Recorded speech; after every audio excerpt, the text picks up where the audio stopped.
Assalamualaikum warahmatullahi wabarakatuh. Alhamdulillahi dhit tawli wal in'am wal izzatu allati la turam wal jiwaru alladhi la yudam. Assalatu wassalamu ala sayyidil anam sayyidina Muhammadin al-khatam wa ala alihi wa sahbihi al-kiram wa jami'i ummatihi al-khas wal 'am wa ba'd. Rekan-rekan mahasiswa yang berbahagia, kembali berjumpa kita pada pertemuan studi Al-Quran, di mana pada kesempatan kali ini kita akan mengkaji tentang asbabun nuzul.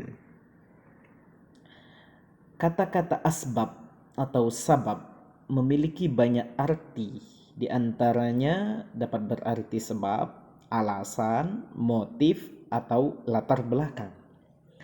Akan tetapi dalam penerjemahannya terhadap asbabun nuzul, ulama menjelaskan bahwa secara harafiah ia berarti sebab-sebab turun atau latar belakang turunnya ayat Al-Quran.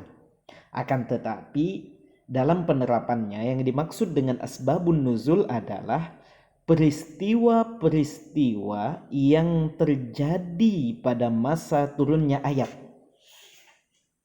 baik sebelum maupun sesudah ayat itu turun, di mana kandungan ayat tersebut berkaitan atau dapat dikaitkan dengan peristiwa tertentu.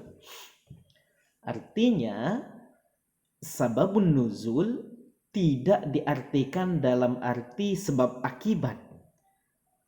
Bukan menjadi karena ada peristiwa ini maka ayat turun, sehingga jika peristiwa ini tidak terjadi maka ayat tidak turun. Nah, itu adalah pemahaman yang keliru. Lebih tepatnya adalah peristiwa-peristiwa yang terjadi selama ayat itu turun.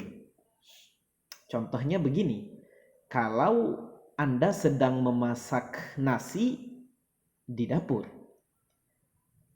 Nah, pada saat itu turun hujan di luar. Nah, peristiwa Anda memasak nasi itu adalah ya sababun nuzul dalam konteks turunnya hujan tadi gitu ya. Dalam konteks turunnya hujan, bukan menjadi penyebab hujan itu sendiri. Ini untuk memahamkan bahwa Al-Quran itu kalamullah yang qadim, sehingga tidak mungkin menjadi sebab akibat karena sesuatu yang baru. Maka sababun nuzul adalah peristiwa-peristiwa yang terjadi pada masa turunnya ayat, baik sebelum maupun sesudah turun, tetapi masih dalam proses penurunan ayat Al-Quran, di mana kandungan ayat tersebut berkaitan atau dapat dikaitkan dengan peristiwa yang dimaksud. Dalam Al-Quran, kata sabab dengan berbagai bentuknya terulang sebanyak 8 kali. Secara terminologis, ada banyak sekali definisi tentang sababun nuzul. Yang pertama misalnya dari Manna Al-Qattan dalam Mabahith fi Ulumil Quran, dijelaskan bahwa yang dimaksud dengan sababun nuzul itu adalah ayat Al-Quran yang turun disebabkan sebuah peristiwa atau berkaitan dengan sebuah peristiwa, yang peristiwa itu mencakup isi kandungan ayat, atau ayat itu mencakup kandungan dari peristiwa yang dimaksud, au mujibatan anhu, atau ayat itu turun sebagai jawaban. Ada orang bertanya kepada Nabi, kemudian ayat turun menjawab pertanyaan itu. Au mubayyinatan, atau ayat turun untuk menjelaskan hukum sebuah peristiwa. Ya. Dalam definisi yang lain, huwa ma nazalatil ayatu awil ayatu mutahadditsatan anhu, ayat-ayat Al-Quran yang turun untuk menjelaskan sebuah peristiwa, ya, menceritakan sebuah peristiwa atau menjelaskan hukumnya ketika pada masa turunnya ayat Al-Quran itu. Artinya sababun nuzul adalah peristiwa-peristiwa yang terjadi pada masa Nabi Muhammad SAW atau dia bukan peristiwa tapi pertanyaan yang diarahkan, ditanyakan kepada beliau, kemudian ayat turun untuk menjawab pertanyaan itu. Mayat tasilu bitilkal hadisah au jawabi hadis soal. Jadi ada peristiwa yang terjadi kemudian ayat turun, atau ada pertanyaan-pertanyaan kepada Rasul kemudian Allah menurunkan ayat untuk menjelaskan, menjawab hal itu. Itulah yang disebut sebagai sababun nuzul.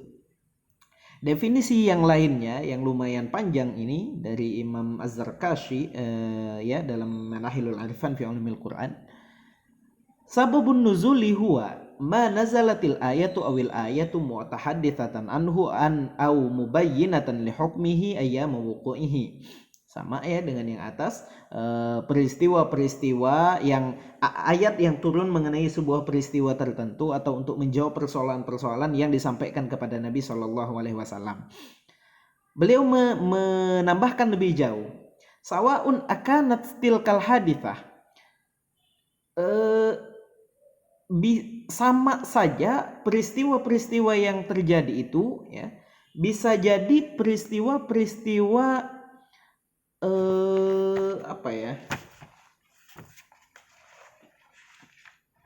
bisa jadi yang dimaksud adalah peristiwa-peristiwa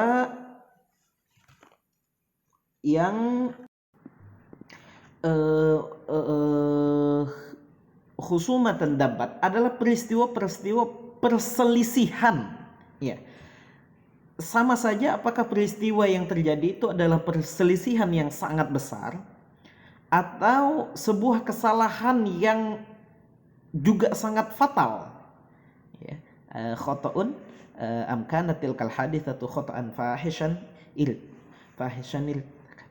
amkanat tilkal haditsah tamannian ya irtakaban amkanat tilkal haditsah tamannian. Bisa jadi peristiwa tadi adalah sebuah perselisihan yang besar, atau peristiwa itu adalah kesalahan yang fatal, atau angan-angan, keinginan dari beberapa sahabat, dari Nabi, dari beberapa sahabat ya. Atau bisa jadi juga pertanyaan-pertanyaan yang disampaikan kepada Nabi Shallallahu alaihi wasallam, baik itu berkaitan dengan peristiwa yang sedang terjadi atau terjadi di masa lalu atau sesuatu yang akan terjadi. Nah, pertanyaan-pertanyaan tentang peristiwa masa lalu, peristiwa masa sekarang, peristiwa yang akan datang, atau sesuatu peristiwa yang terkait ada sebuah perdebatan, ada perselisihan yang besar, atau ada kesalahan yang fatal, atau itu adalah keinginan-keinginan, kemudian ada ayat yang turun berkaitan dengan hal ini, itu semua disebut sebagai sababun nuzul. Oke. Manfaat mengetahui sababun nuzul, ada banyak sekali manfaat mengetahui sababun nuzul. Pertama, memahami hikmah ditetapkannya syariat. Tentunya ketika kita memahami kenapa ayat ini turun, apa kandungan ayatnya, apa peristiwa yang terkait, maka kita akan lebih paham tentang apa tujuan ayat itu diturunkan.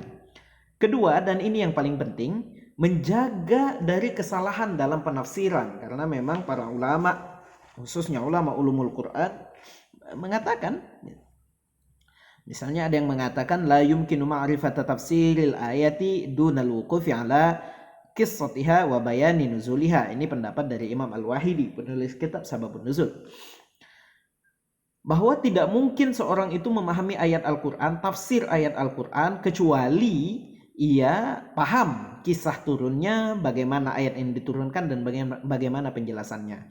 Misal ada ayat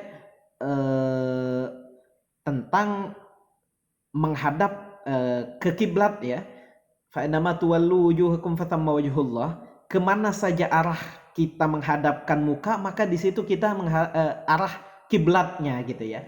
Nah, ayat ini kan bunyinya begitu, arahkan saja mukamu kemanapun, maka disitulah kiblat. Kira-kira begitu pemahaman ininya, pemahaman gradualnya. Kalau kita tidak memahami konteks ayat ini, bahwa ayat ini turun dalam perjalanan, ya, ketika Nabi dalam perjalanan, dan itu pun untuk sholat sunnah, maka di atas kendaraan dan dalam kondisi tidak bisa mengetahui di mana arah kiblat, kita bisa sholat menghadap arah manapun. Atau contoh dari ahlul kitab yang menyembunyikan ilmu, ya. Ada Marwan bin Hakam ketika membaca ayat la tahsabanna alladziina yafrahuna bima ataw wa yuhibbuna ayyuhmadu bima lam yaf'alu fala tahsabannahum bimafazatin minal adab. Terjemahannya kira-kira jangan disangka bahwa orang-orang yang menyembunyikan yafrahuna bima atau orang-orang yang berbahagia dengan apa yang diberikan kepada mereka dan suka senang dipuji untuk sesuatu yang tidak mereka kerjakan. Wah, membaca ayat ini Khalifah Marwan bin Hakam ya bingung. Siapa yang tidak senang dipuji dengan sesuatu yang tidak dikerjakan? Ya, kita misalnya ada mahasiswa tidak mengerjakan tugas, kemudian dosennya menguji, oh Anda bagus sekali mengerjakan tugas, ya tentu dalam hatinya bangga gitu ya. Nah, untuk memahami ayat ini ternyata harus kita fahami sababun nuzulnya, bahwa ayat ini turun berkaitan dengan orang-orang ahlul kitab yang diberikan pertanyaan oleh Nabi, namun mereka menjawab yang lain, dan mereka bangga, mereka bahagia karena mereka menyembunyikan ilmu tersebut dan mereka mengira bahwa bisa menipu Nabi. Nah, ini yang tidak akan lepas dari azab dalam ayat ini. Atau ayat lain misalnya tentang sa'i, inna safa wal marwata min sya'airillah faman hajjal baita wa itamara fala junaha alaihi ayat tawafa bihima. Bunyi ayatnya kalau Anda haji, maka haji dan umroh, maka enggak apa-apa kalau mau sa'i. Ada sebagian sahabat yang memahami bahwa ayat ini berarti kebolehan, bukan perintah. Bahwa kalau mau sa'i ya boleh, enggak ya boleh, karena bunyi ayatnya kan begitu. Ternyata kalau tidak dipahami sababun nuzulnya, maka akan salah faham. Sababun nuzul ayat ini terkait dengan para sahabat yang enggan untuk sa'i ketika diperintahkan sa'i, karena orang-orang kafir musyrik saat itu juga melakukan sa'i dan menyembah berhala. Dia taruh berhala di Bukit Sofa, taruh berhala di Bukit Marwah, baru nanti mereka memuja berhala-berhala itu. Nah, sahabat enggan melakukan hal yang sama, maka Rasul Allah turunkan ayat ini untuk menjawab keraguan sahabat. Ya nggak apa-apa sa'inya tetap, tapi berhala-berhalanya itu jangan ditiru. Begitu kira-kira. Artinya ayat ini bukan berarti pilihan untuk melakukan sa'i atau tidak, tapi menjawab keraguan-raguan sahabat. Kemudian manfaat lainnya memberikan pemahaman terkait penentuan hukum dan mempermudah penghafalan dan pemahaman ayat. Ya. Contohnya ini tadi, laisa 'alal ladzina amanu wa 'amilus shalihati junahun fima ta'imu idza mattaqaw wa amanu wa 'amilus shalihati tsumma taqaw wa amanu tsumma taqaw wa ahsanu wallahu yuhibbul muhsinin. Di ayat ini Allah berfirman, enggak ada dosanya bagi orang-orang yang beriman dan beramal soleh untuk memakan apapun selama mereka bertakwa, mereka beriman, beramal soleh dan seterusnya. Para sahabat kemudian mengatakan, ya kalau begitu selama kita mukmin nggak apa-apa dong minum khamar dan lain-lain. Ternyata ayat ini ada sababun nuzulnya, bahwa ketika turun larangan khamar, ketika turun larangan meminum khamar, sahabat bertanya kepada Rasul, bagaimana dengan ayah-ayah kami yang sudah meninggal? Bagaimana dengan kakak-kakak kami? Mereka mukmin dan saat itu belum dilarang untuk minum khamar. Mereka bertakwa tapi mereka juga minum khamr karena belum dilarang. Apakah mereka berdosa? Maka turunlah ayat ini.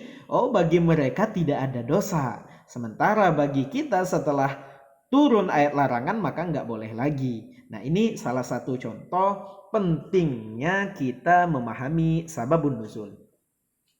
Bagaimana cara mengetahui sababun nuzul? Pertama, sababun nuzul hanya bisa diketahui dari periwayatan.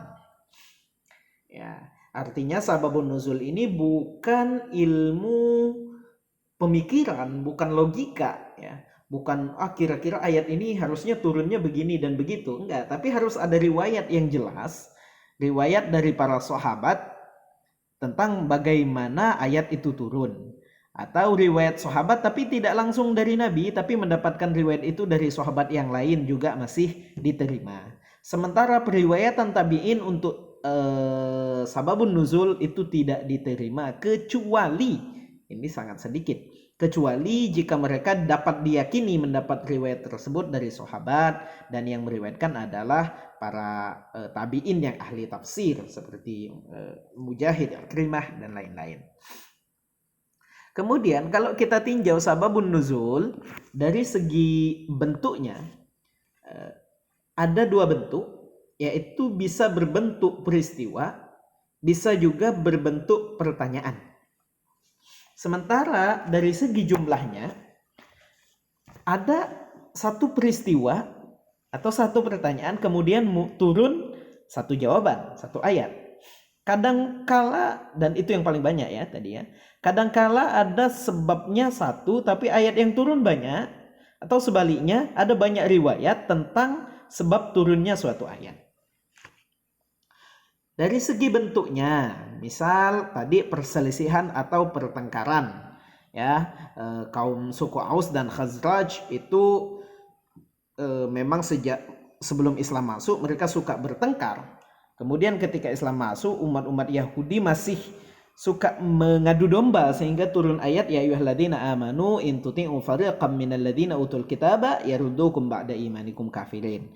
Turun ayat tentang mengingatkan kaum muslim dari suku Aus dan Khazraj, ya kalau masih ikut-ikutan adu domba dari kaum Yahudi maka akan kafir lagi seperti semula. Atau bisa jadi kesalahan yang serius. Contoh, ada sahabat ketika khamr belum dilarang, ada sahabat yang minum khamr, kemudian sholat dan menjadi imam. Kemudian ketika baca ayat, Qul ya ayyuhal kafirun, la a'budu ma ta'budun, aku tidak menyembah apa yang kamu sembah, karena dia dalam kondisi belum sepenuhnya sadar. Beliau membacanya a'budu ma ta'budun, hilang lanya. Berarti aku menyembah apa yang kamu sembah. Maka ini sebuah peristiwa yang fatal. Maka turunlah ayat ya ayyuhalladzina amanu la taqrabus sholata wa antum sukara. Hai orang-orang yang beriman, jangan sholat, jangan kalian melaksanakan sholat dalam kondisi mabuk. Ini nanti sebelum larangan untuk meminum khamr itu turun ya. Jadi ini pada fase saat itu. Ada kadang juga keinginan atau hasrat, misalnya sahabat Umar ya mengatakan bahwa pernah suatu ketika mengatakan bahwa ingin menjadikan ya Rasul, bagaimana kalau makom Ibrahim ini kita jadikan tempat sholat ya, atau beberapa permintaan dan keinginan dari sahabat Umar yang kemudian Allah jawab melalui ayat Al-Quran. Oke.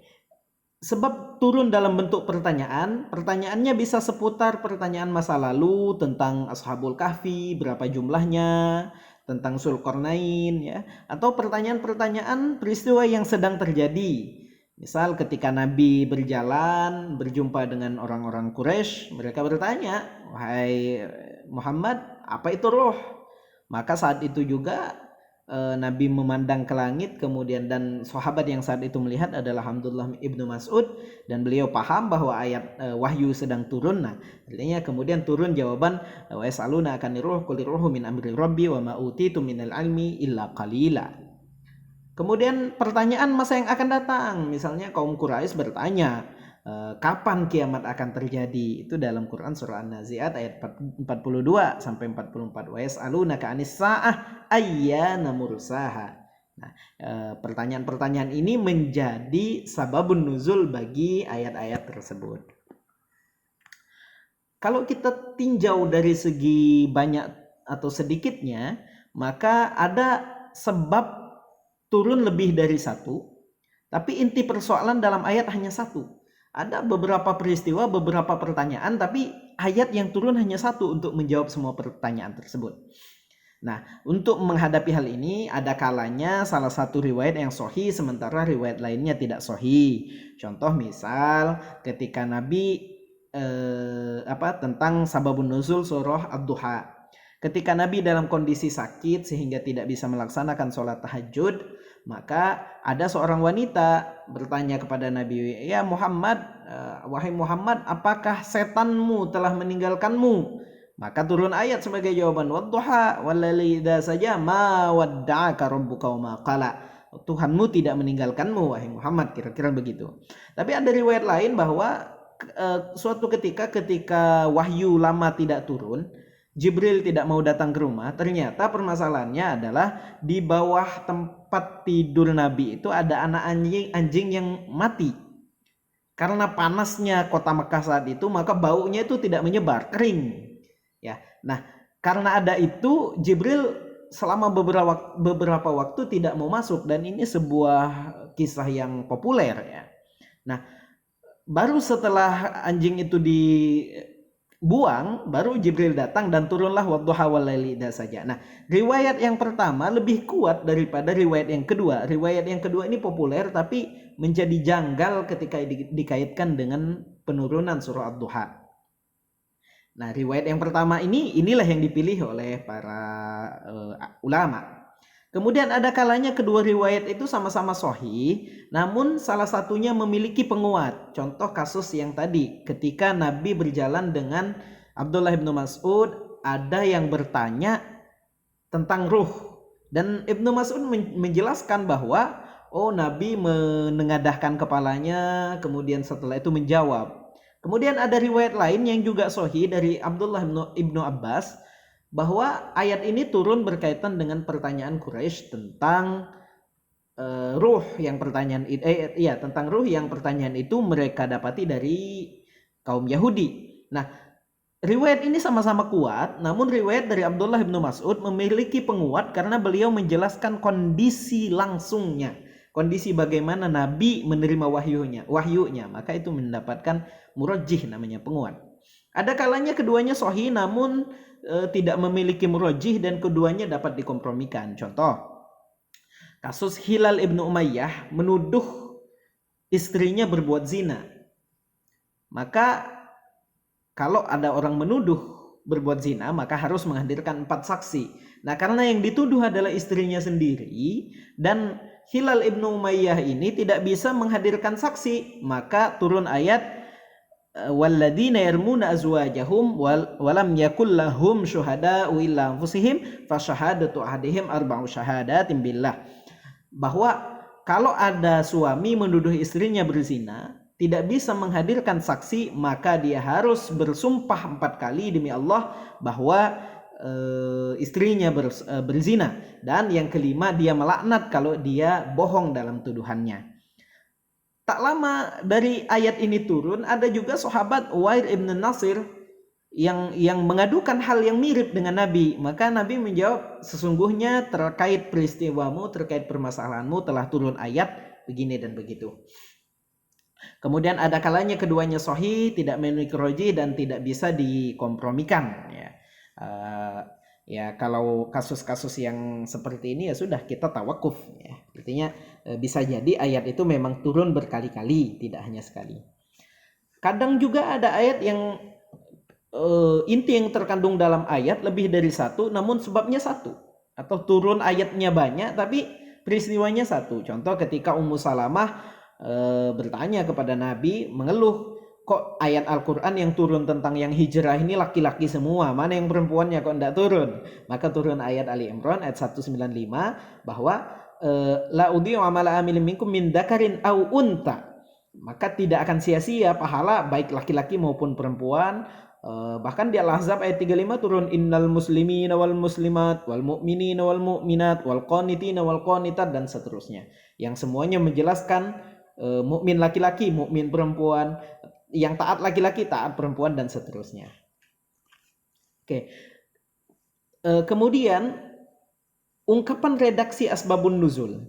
Itu ada beberapa macam ungkapan. Kalau Anda buka nanti dalam kitab-kitab sababun nuzul ya, paling tidak ada 2 kitab utama, ada kitab Lubabun Nukul fi Asbabin Nuzul dan ada kitab Asbabun Nuzul karya Imam Al-Wahidi dan Imam As-Suyuti. Kalau ada kata-kata misalnya yang sangat tegas, misal sababun nuzuli hadhil ayati, sebab turunnya ayat ini adalah begini dan begini, maka itu ungkapan tegas yang bisa kita yakini bahwa inilah sababun nuzulnya. Atau kadang-kadang ada yang menggunakan fa ta'kidiyah. Misal su'ila Rasulullah sallallahu alaihi wasallam an kadza. Nabi ditanya tentang sebuah peristiwa. Fanazalatil ayah, maka turun ayat bla bla bla bla. Ada ungkapan perawi yang berindikasi bahwa itu adalah sababun nuzul tapi tidak tegas ya.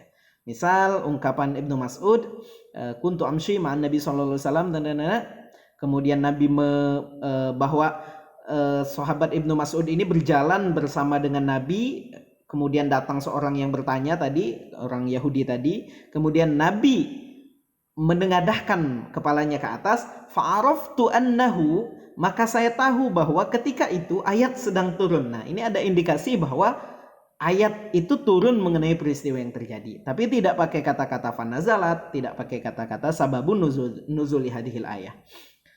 Kemudian redaksi yang bisa bermakna sababun nuzul atau hanya penjelasan kandungan ayat. Misal ada riwayat menjelaskan nuzilat hadhil ayah fi kadza. Ayat ini diturunkan pada peristiwa ini. Nah, ini bisa jadi sababun nuzul, bisa jadi hanya menjelaskan isi kandungan ayat itu terkait dengan hal ini dan hal itu. Kemudian bagaimana penetapan hukumnya? Penetapan hukumnya pertama, al-ibratu bi umumil labdi la bi khususi sabab. Jadi begini, kalau ada peristiwa yang sebabnya khusus, kemudian lafadznya juga khusus, maka ayat itu khusus terkait orang yang dimaksud. Kalau ada sebabnya umum, misal wayas alunaka anil mahid, orang-orang bertanya tentang wanita yang haid, karena Yahudi itu tidak mau tidur dengan istrinya kalau haid. Maka Nabi menjelaskan bahwa kalau orang lagi haid ya tidak apa-apa, silakan gabung tidur bareng dan seterusnya, asal tidak bercampur. Jadi Nabi menjawab, misalnya turun ayat was'alunaka 'anil mahid qul huwa adzan fa'tazilun nisaa fil mahid fala taqrabuhun hatta yathurun fa idza tatahharna fa'tuhunna min haitsu amarakumullah. Ini kan pertanyaannya umum, jawabannya umum, maka yang dipakai adalah keumuman lafaz. Lalu bagaimana jika sebabnya khusus tapi lafaz yang dipakai umum? Misal sebabnya khusus, lafaz yang dipakai umum, maka ulama paling banyak memakai al-ibratu, ada kesalahan di situ ya.